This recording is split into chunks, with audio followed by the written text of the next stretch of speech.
to another episode of Pimp Your Brilliance with Monique Malcolm, a podcast about brilliant people leveraging their passions to create their own opportunities.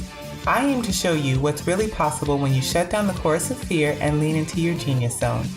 You can learn more about this show and subscribe for updates by visiting keepchasingthestars.com/podcast or come hang out with me on Instagram at StarChasersOnly. Are you ready? Let's do this.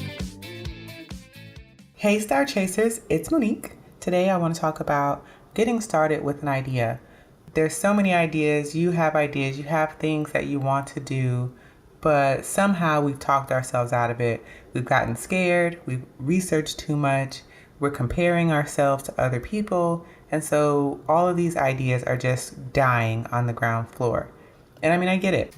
Having a new idea is both thrilling, exciting, but it's also equally scary and daunting. And we can feel like we're not qualified to do this thing, or we don't have the resources. There's so many excuses. We could write pages and pages of excuses. So today I want to offer a few tips. If I was starting a new idea today, this is the process that I would follow. These are the things I would do, and these are pretty much the exact steps that I would take and that I have taken when I have decided on a new idea and what I'm going to do.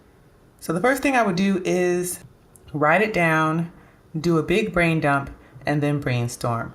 So I'm talking about whatever this idea is, if it's, ideas for a new service or a product, writing down all of the pieces that have already kind of popped up in my mind. We get really caught up in needing to have this fully formed picture and feeling like, oh, I'm not ready to start this idea because I don't have this or I don't have that. Forget all of those things. You have a starting place, and that is the initial idea that you have. So write that down.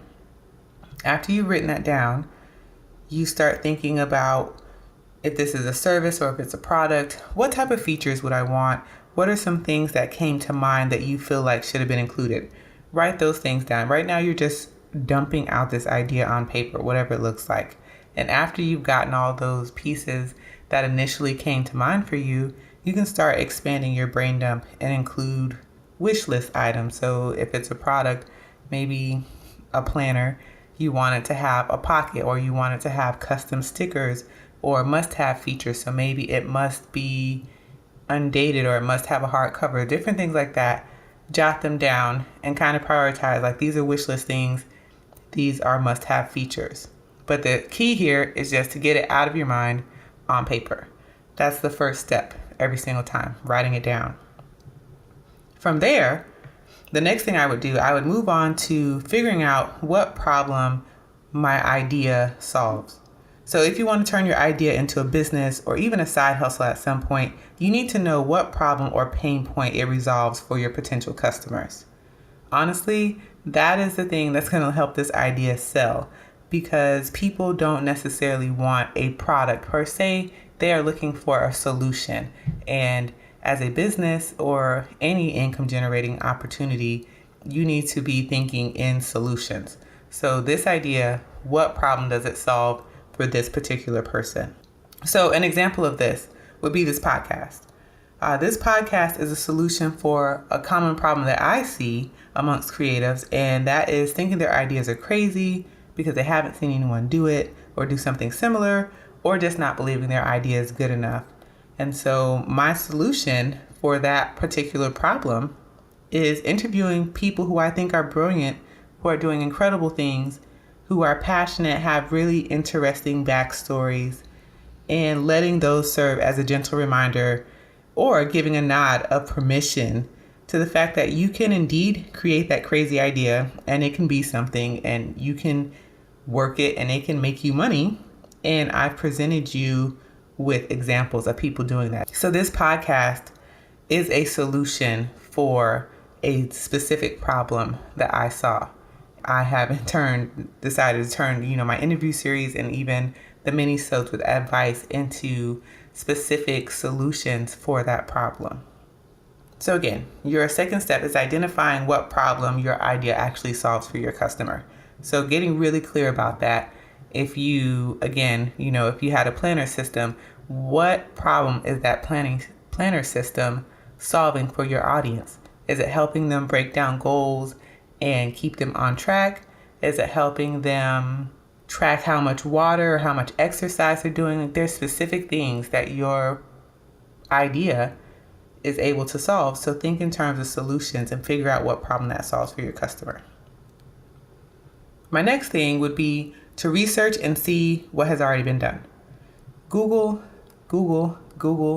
and then when you think you've Googled enough, Google again. Do a Google search for your idea and look for what's already been done. See what's out there in the market. But I want to caution you when you do this, don't get discouraged about something similar that's already available to your idea. Don't worry about that. You don't have to worry about reinventing the wheel because let's be honest, there aren't that many truly unique, brand new ideas under the sun. So instead of focusing on reinventing that wheel, you're just focusing on putting it on a new vehicle or putting some rims on that wheel. When you're doing your research, you're looking for things like gaps and opportunities. So with these products or these services that you already see in the market that's similar to your idea, what are the opportunities that they're missing? When you brainstorm, did you already write down some of these opportunities? Do you already have ways that you plan on figuring that out? And look for gaps. Is there a way that you can do this better? Are you improving this idea? Are you fixing it? Think about that type of stuff. And then a little thing that I like to do when I am researching different ideas and seeing what's out there is taking a look at what your creative neighbors are using for resources. So that could be things like figuring out what type of web hosting they have, if they are using a specific type of email provider, are they using some type of a neat scheduler? Trying to figure out those things. You can't always figure that out, but I do try to look and see how people are making this idea work in terms of software and different things that you can find on the internet. Another example I can give for that is with this podcast.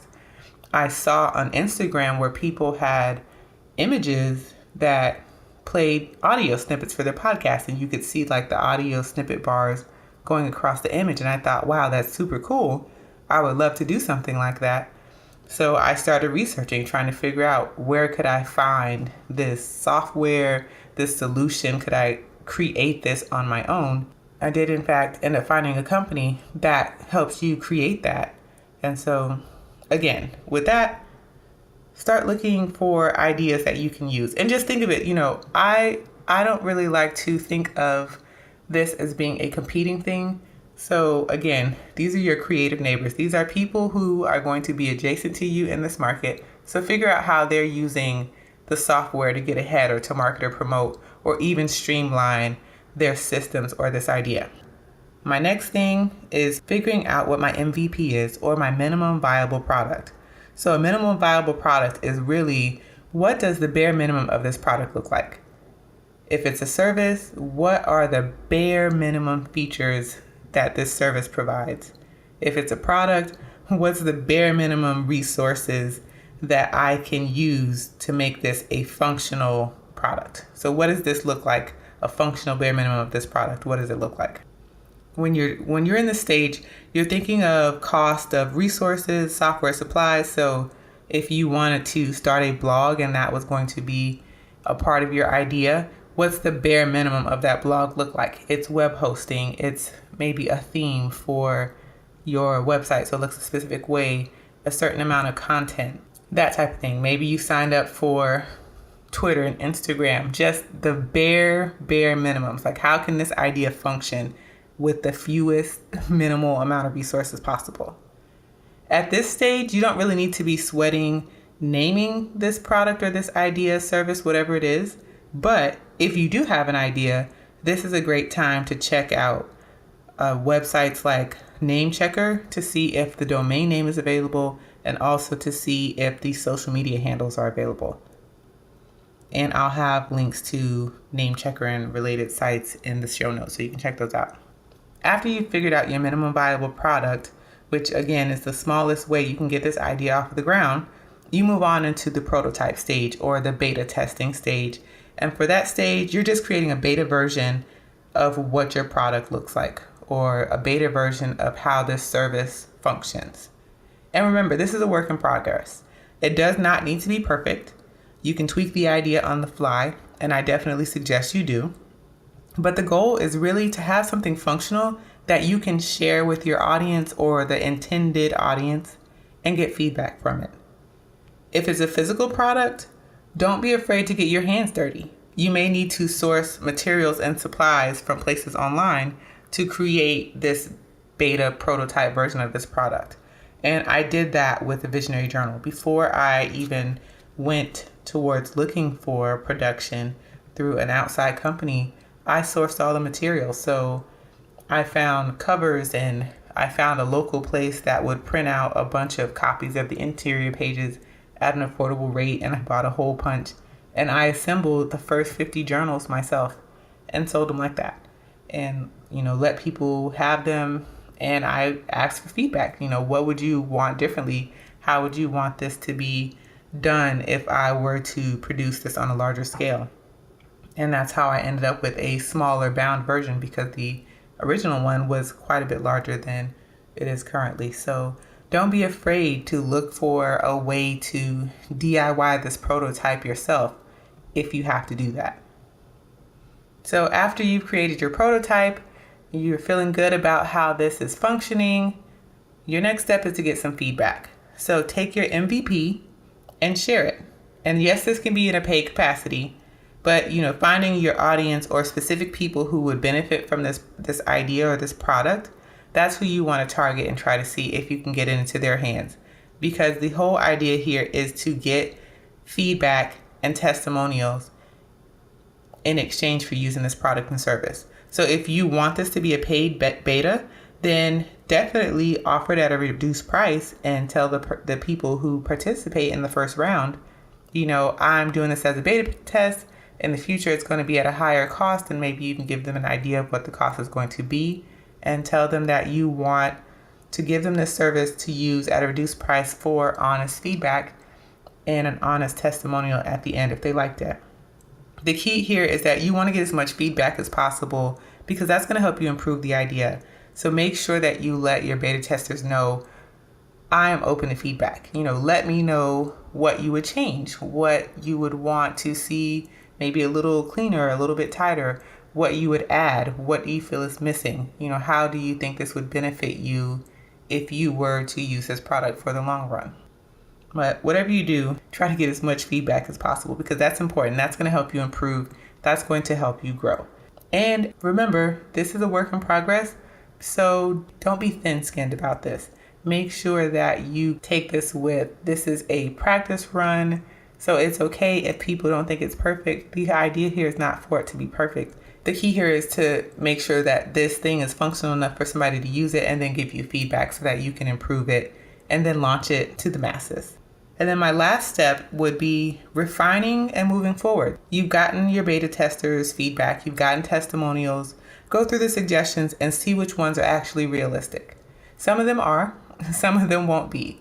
I ask for feedback all the time with the Visionary Journal, and one of the things that people sometimes comment about is they want the planner to be dated. That's great, but I have chosen not to date this planner because having a dated planner gives you a really tight window of time that you have to sell your copies, versus if you have a planner that's undated, you can use it at any point throughout the year and you get a little bit more longevity out of it if it sits on the shelf longer. So not every piece of feedback is going to apply for your situation and may not work, but if there's feedback that you can take action on, it's realistic, you can make changes or at least see how the changes could be implemented, then by all means, see if you can implement that into the next version or the next round of your products or services. Also, follow up with the beta testers. So if you have beta testers that were really enthusiastic about the product, they gave you really great information about how you could improve it, follow up with them, show them the improvements, maybe offer them a new copy or, to come through the round again and tweak the service a second time and see if that flow the second time worked out better. But, make sure that you're spending time with people who are familiar with the product and showing them the changes that you've made and getting additional feedback if that's possible. And then after you've done all that, you are pretty much on your way to having an idea that is functional. So you need to start putting together a launch plan. And that is just a way to spread the word. Don't think that a launch has to be super complicated and 17 emails and 2 days and all that. Your launch can be whatever you want it to be. So if you want it to be mostly through email marketing, or you want it to be Facebook Lives or tweets or Instagram stories, whatever it is, you can launch however you want. But just make sure that you start putting together a plan to spread the word about your fantastic idea, because you did it. You went through the process of getting this idea functional enough to give it and show it to other people. You want to spread that as far and wide as you can. And I will be talking about launching in a later minisode. But for now, just putting together a simple plan to spread the word to people who might be interested in this idea is sufficient enough. And so that is really how I take an idea from idea to an actual physical product, or from idea to a service. And you can follow those same steps and put together a plan for your own ideas. And I hope that you will, because honestly, what good is an idea if it only lives in your mind? It's not very good at all. So put it out there and see what happens, because you may surprise yourself. And that's it for this week's episode. Thanks so much for listening. Learn more about this show and get access to show notes by visiting keepchasingthestars.com. While you're there, make sure you subscribe for updates. I'll be back next week, and in the meantime, go out there and pimp your brilliance.